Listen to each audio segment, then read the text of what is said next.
27.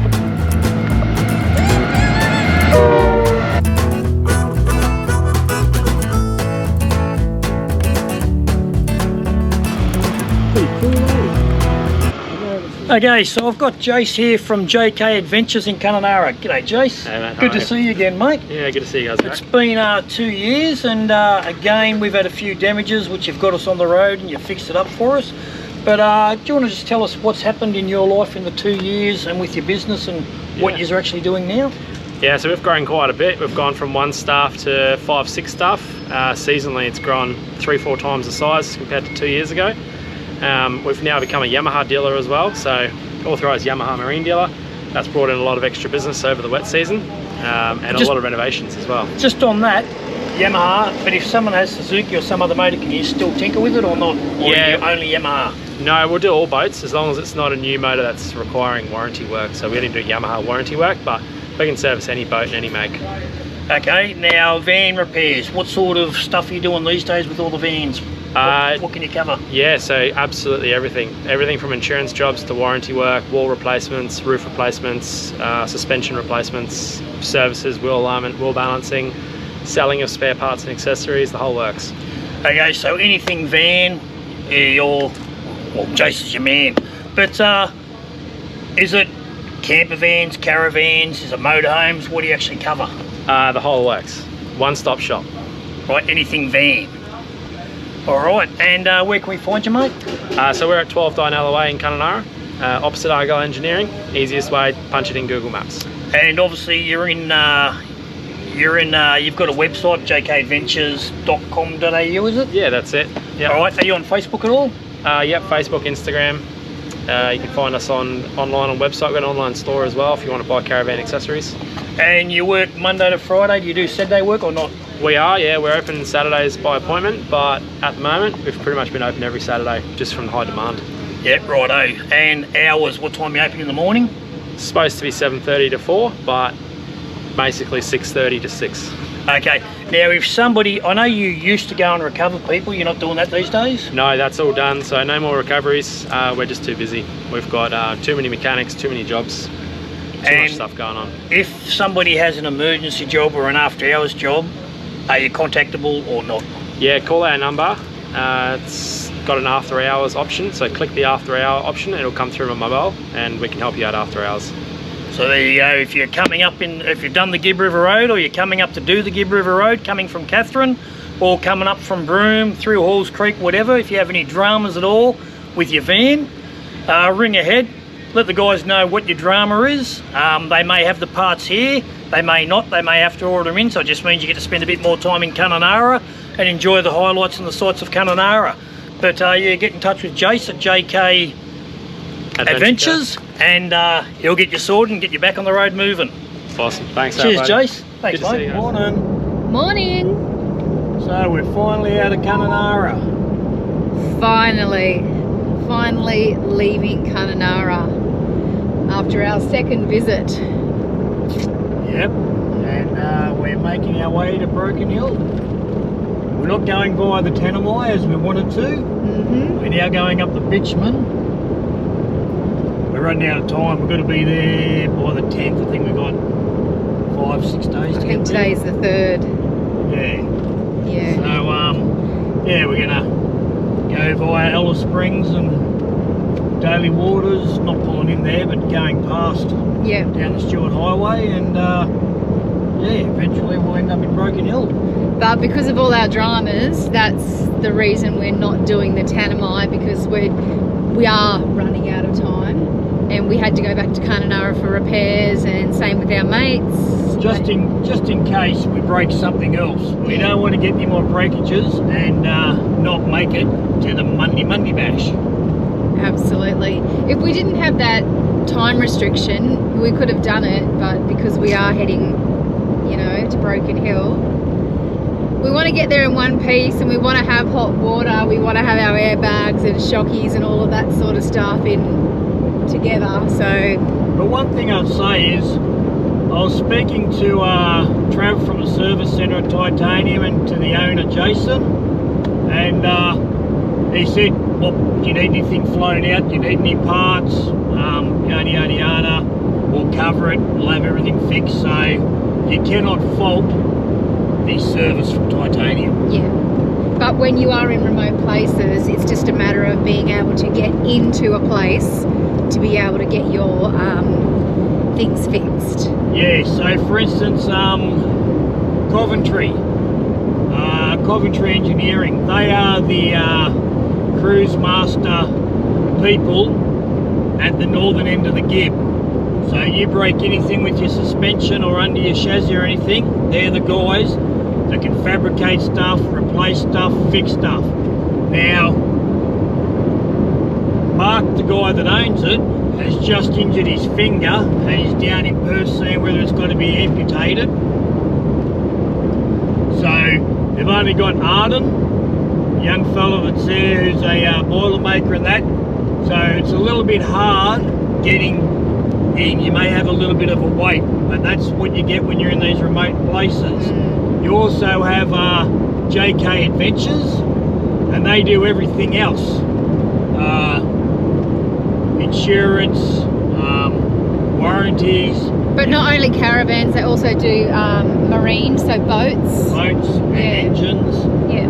But they're about the only two. You've then got Argyle Engineering, which do welding and fabricating and stuff. Yeah. But you're very limited with what you can get in KUNUNURRA. So if they don't have it in stock, you're then waiting for it to come from either Perth or Darwin. Yeah. So just grin and bear it. Spend a little bit of extra time in the place. Do a bit of downtime around a caravan park or something just while you're waiting. Because don't expect it to be like Brisbane or Sydney or Melbourne where stuff happens overnight. Yeah. They don't have the manpower and they don't have the facilities to do the stuff out here.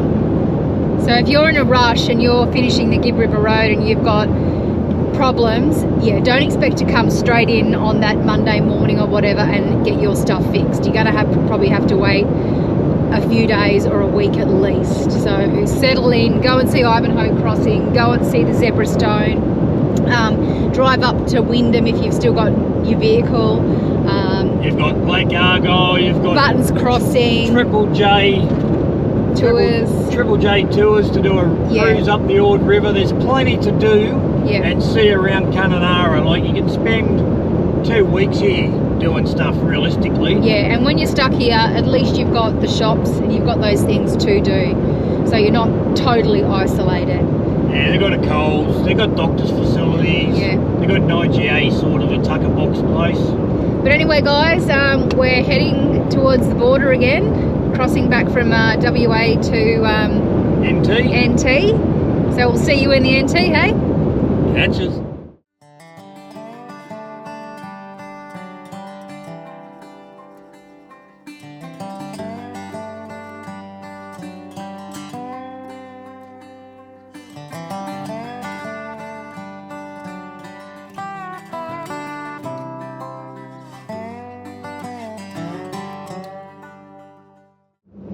Welcome to the NT. See you in the NT. Here we go. Northern Territory. We're back. Time just changed. We gained an hour, lost an hour and a half. 130 speed limit.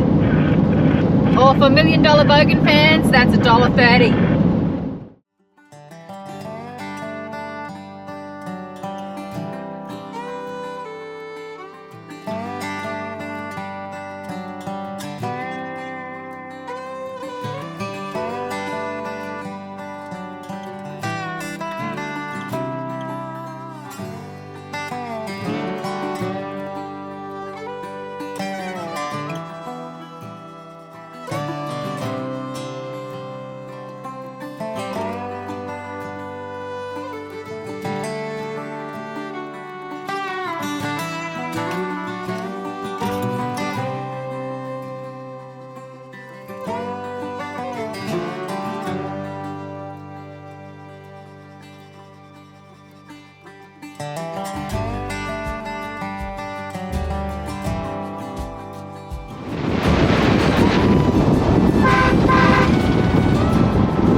night we spent the night just outside of Elsie's cemetery there, just near Matarenka. And today we've travelled down the Stuart Highway and we're just about to hit Tennant Creek and fuel up. And then we'll head on to Wycliffe Wells. Yeah. Which has shut down. That's where it used to be the alien sightings of Australia. They did have a big 4 caravan park there, but it's closed. And I think the little survey's closed, but we'll just park out the front, pull up for the night. That'll be close to 700 k's for the day, which is a big day for us. But we've seen some interesting vehicles while we were overtaking down here. There's a couple of caravans with little stickers all over them being towed by a couple of tractors. I'm not sure whether they're heading to the Monday Bash. Chances are they are. We saw people on bikes. We seen a guy pulling a little cart with an Aussie flag on it and a guy pushing a little cart. And I tell you what, this is probably one of the roads with the most roadkill on that we've seen on our latest trip. There's so much roadkill on the road, kangaroos. There's been a lot of fires, so they've probably been chased out of the bushes. But anyway guys, we'll show you where we pull up tonight and we'll give you a look around.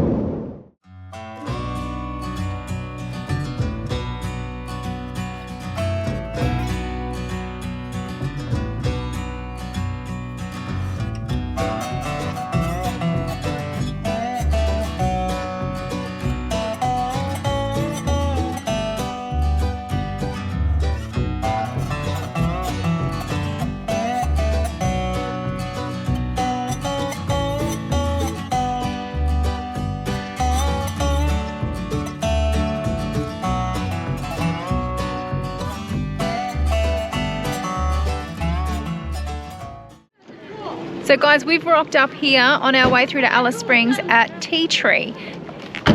And it's the most central pub in Australia.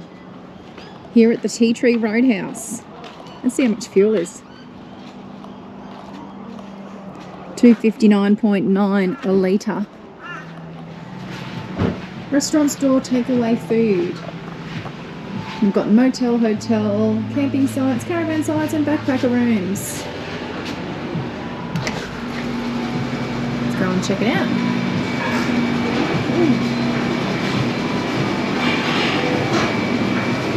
It's nice and warm in here. Sandwiches, drinks, muffins, hot food, toilets. Yeah. So that's the Tea Tree Roadhouse.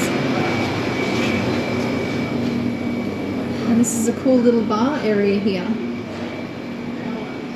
Cool table.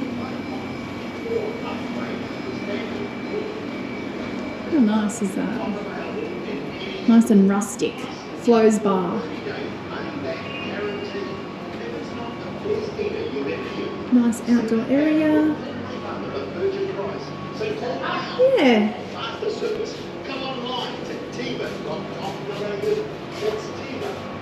was choppers when I came in here. Beautiful. So there you have it guys, Australia's most central pub at the Tea Tree Roadhouse. I'm still trying to work out how it's the most central pub because the geographical centre of Australia is Lambert. I was thinking Kulgara would be the most central Australian pub. On the other side of Alice Springs. Yeah. Now the Kulgara Hotel is near Lambert. So you would think that would be the most central pub in Australia. So maybe it's just Tea Tree's Roadhouse claim to fame. They think they're the most central. We'll have to actually physically check a map and do a Google. Have a look. Yeah. Let us know in the comments what you think or what you know or what you've heard. Anyway guys, Alice Springs is where we're headed. So here we are guys. 727.2 metres above sea level. What it's saying is, this can marks the highest point on the main route between Adelaide and Darwin, as determined by the Lands and Survey Branch Northern Territory Administration. Erected in 1962. How cool is that? So it's 727.2 metres. So it's the highest point along the highway between Darwin and Adelaide.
So guys, we've just pulled up at a camping and four-wheel drive spot here on the Stuart Highway. Dave found it on Google Maps. It's a massive big open area where you can stop and free camp for the night, but you need to be self-contained. There is nothing here.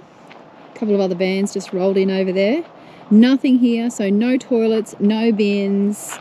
So guys, we've just moved spots. We were up closer to the road, but this is a massive area and you can weave your way between some of these trees to become closer to the train line. Now, apparently the train only comes past during the daytime, if it comes past at all, but you're further away from that road noise, which makes it a lot better. I can hear a car. I can hear cars now. You guys can probably hear them, but we are further away, which makes that a little bit better. So I've moved over here. That's us, set up here.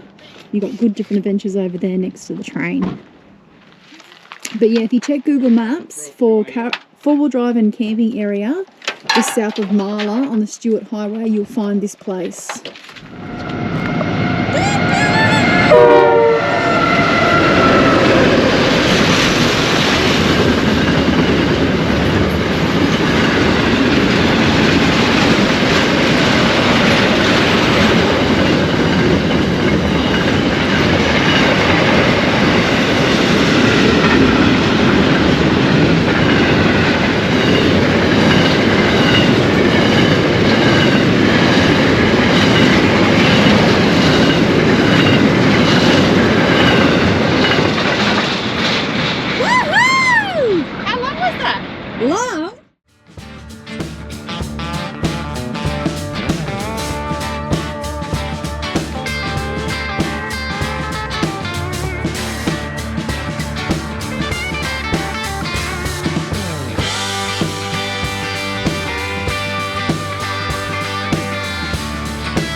So we're here in Peterborough and we've come to see Bob the railway dog.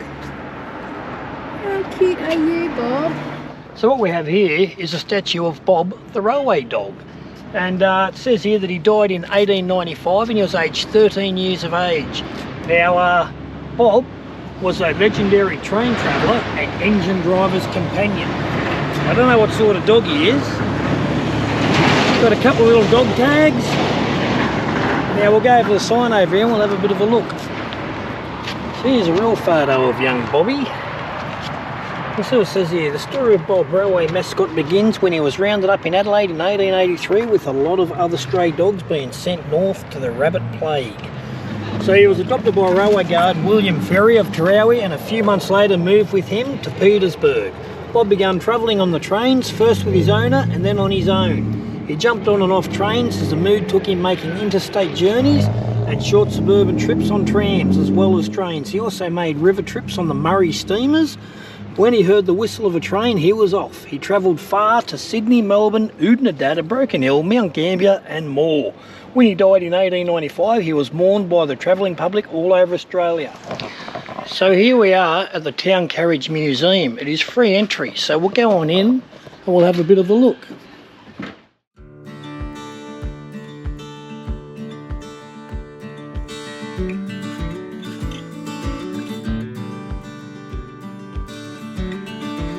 So there's obviously a lot of memorabilia in here and there's a lot of stuff to read. All the pictures up around the wall talking about the area and what went on.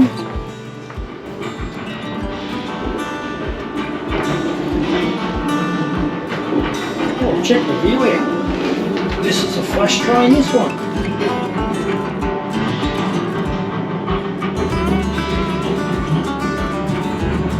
Pretty cool. Well, you sit there and you pretend you're on the gun heading north.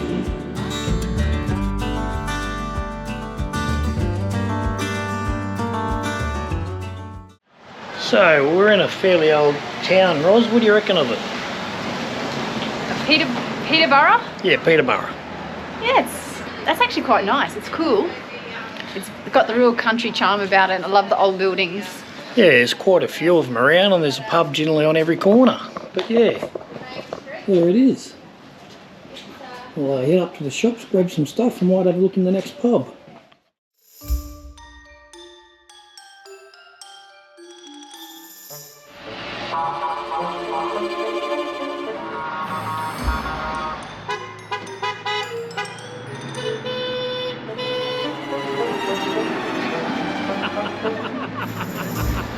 So I was just walking down the street and look what I have here. Hey! What are you doing, Ross? Who you found? Oh, a couple of minions and what's his face? Gru. He's staring me down? Yeah. Hey, you know what they say about people with a big nose? What's that? Big feet. Thanks, fellas. Thanks, minion. Who drives and who sits in the back? No, oh yeah, every day. Every day? Every day or so. There's heaps of minions. Look at the big suits. They're everywhere. They just keep giving and giving. Party poppers. Minions. Well done, guys. God, I feel like I'm sitting on the road.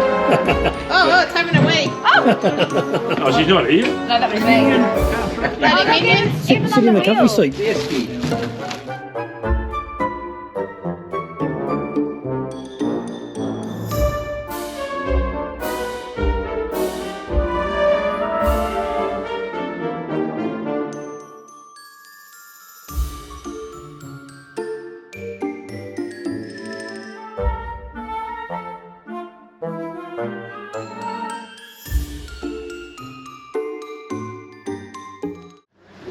So in front of the old locomotive is a memorial tribute to railway workers who died whilst on duty and were based at Peterborough at the time of their passing.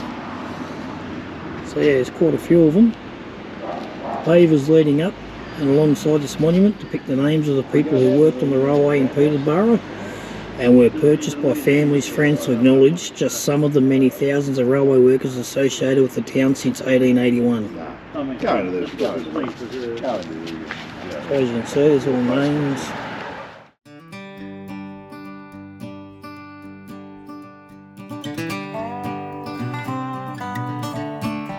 we've got the old steam train.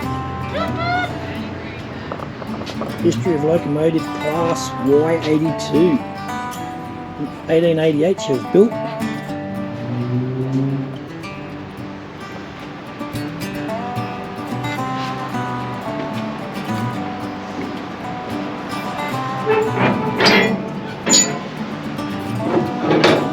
Full steam ahead.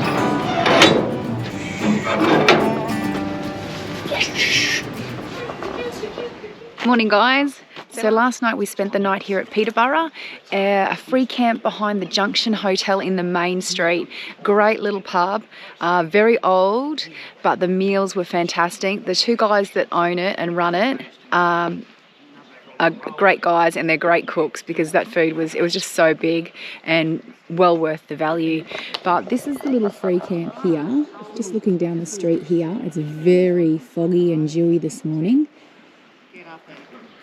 So that's us there, and Good Different Adventures, and two other vans pulled up after us last night. And yeah, we went and had dinner in the pub. Beautiful. But yeah, if you're passing through Peterborough, just remember on a Saturday and Sunday, you've got Foodland open, but not much else. But there are some interesting figures, and you've got the old train memorial in the main street. So go and check it out and support local when you come through Peterborough. And make sure you check out the Junction Hotel. But if you just want to pull up here for the night, do it.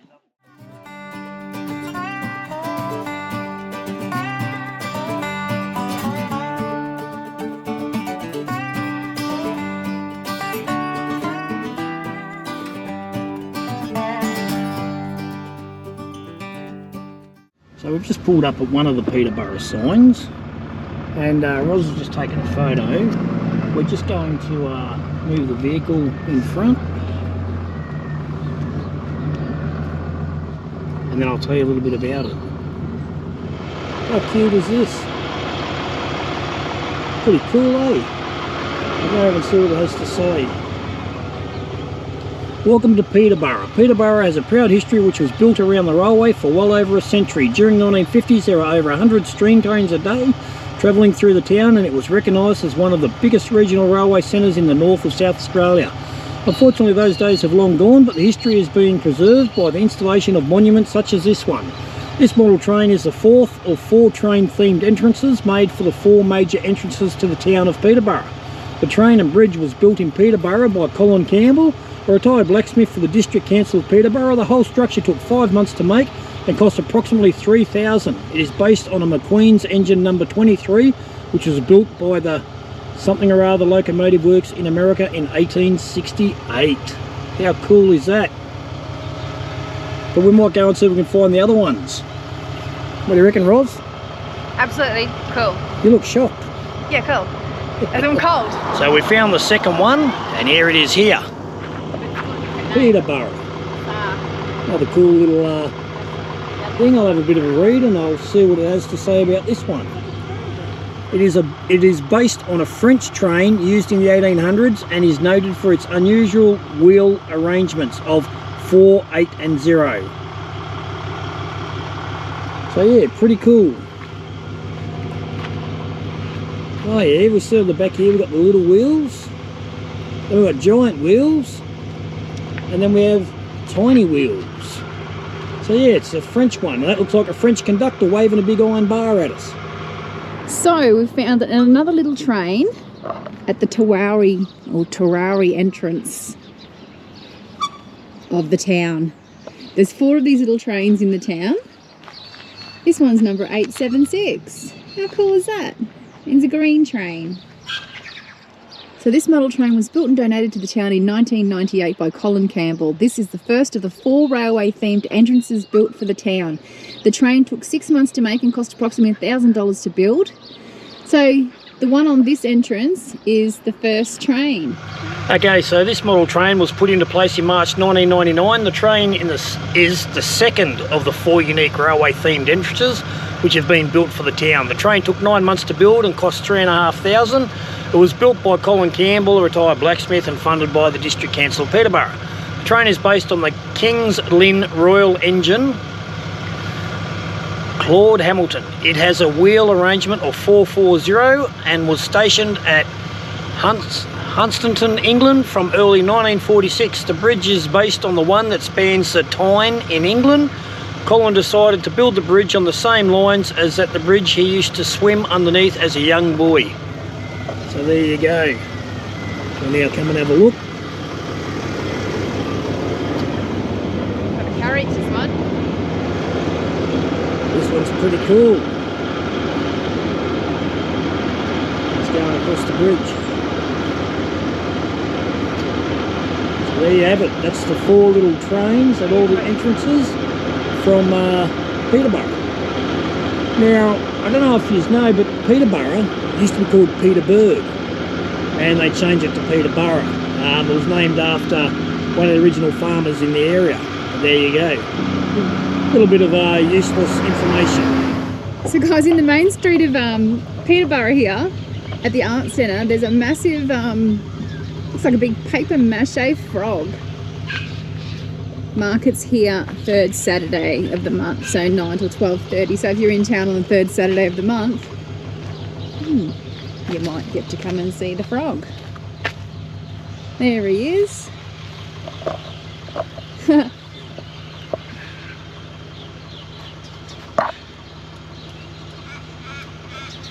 It's like he's in the yard of the Art Centre or the caretakers of the Art Centre. I don't know, but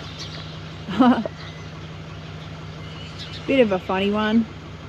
One of Australia's big things again, I suppose. A big frog, but not too big. Anyway guys, that's Peterborough. Check it out if you're passing. So what a great little town that Peterborough was.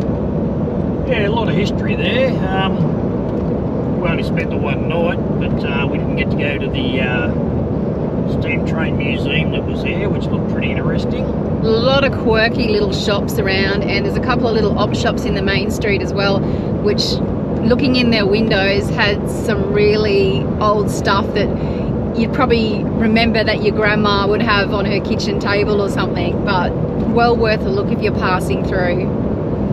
Yeah, it's I've never been here before, but yeah, it's a nice little town. And the meals at the pub were ridiculous. Oh, they were so big. Amanda had a kids meal, fish and chips, but it was just like a full meal. I just had sweet potato wedges and I couldn't even eat them all because I shared some of Dave's, what'd you have, surf and turf? I had surf and turf. But my surf and turf was I think it was like a 200 or 250 gram steak. Had 3 squid rings, calamari. It had a crab stick. It had 3 prawn cutlets, massive chips, salad. And a sauce. Like, they're not shy with their sauces. Like, sometimes you go to a pub or a restaurant, you get this little tiny little thing of sauce and you feel like you want more, but our sauces came in like bowls, and even this sour cream and sweet chili with my wedges, like, it was huge. It was enough to actually physically eat them all if you did eat them all.